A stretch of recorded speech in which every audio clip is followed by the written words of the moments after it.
আসসালামু আলাইকুম। আজকের ভিডিওতে দেখানোর চেষ্টা করব মাত্র 10 দিনে কোয়েল পাখির বাচ্চাকে কিভাবে দ্রুত বড় করবেন, এ টু জেড থাকবে এই ভিডিওতে।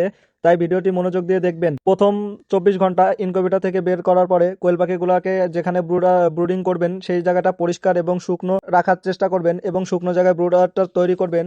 প্রথম 24 ঘন্টায় শুধু পানিতে ইলেকট্রোলাইট প্লাস গ্লুকোজ দিন। এতে এতে কোয়েল পাখির বাচ্চাগুলা দুর্বলতা কাটবে।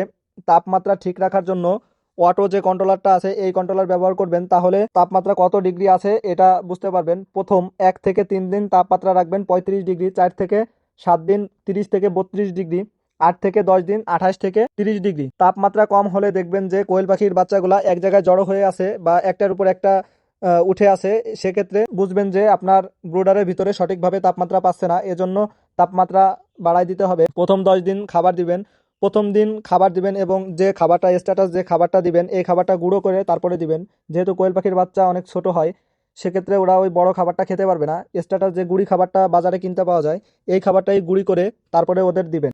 প্রথম 10 দিন পানিতে যেসব ঔষধ ব্যবহার করবেন, ইলেকট্রোলাইট প্লাস গ্লুকোজ প্রতিদিন সকালে দিবেন। ভিটামিন A D3 সপ্তাহে 2 দিন, প্রোবায়োটিক সপ্তাহে 2 দিন।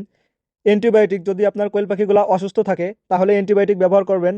অ্যান্ড্রোফ্লোক্সোসিন বা টেরামাইসিন প্রয়োজনে ভেটেনারি ডাক্তারের সাথে যোগাযোগ করে ঔষধ দিবেন, তাহলে সব থেকে ভালো হবে। ব্রুডারের ভিতরে যে লাইটগুলো দিবেন 24 ঘন্টা চালু রাখবেন এই 10 দিন। এতে বাচ্চা সব সময় খাবার খেতে পারবে, খাবার চাহিদা বাড়বে। বাচ্চা যেন এক জায়গায় গাদাগাদি না হয় সেদিকেও খেয়াল রাখতে হবে।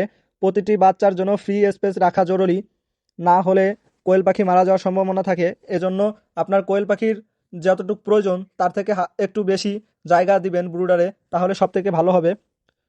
প্রতিদিন বাচ্চাগুলার যে জিনিসগুলা লক্ষ্য করবেন, বাচ্চাগুলা সুস্থ আছে কিনা, ডায়রিয়া হয়েছে কিনা, ডানা ঝুলে গেছে কিনা, পায়ে কোনো সমস্যা হয়েছে কিনা।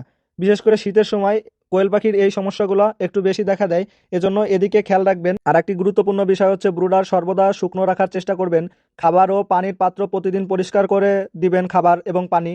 ঠান্ডা বাতাস যেন আপনার খামারের ভিতরে ঢুকতে না পারে সেদিকে লক্ষ্য রাখবেন। সবচেয়ে গুরুত্বপূর্ণ আরেকটা বিষয় হচ্ছে তাপমাত্রা। আপনার খামারের ভিতরে অর্থাৎ যেখানে কোয়েল পাখির বাচ্চাগুলো ব্রুডিং করবেন সেই জায়গায় তাপমাত্রা সঠিক আছে কিনা এটা বারবার চেক করবেন, তাহলে আপনার কোয়েল পাখির বাচ্চার কোনো সমস্যা হবে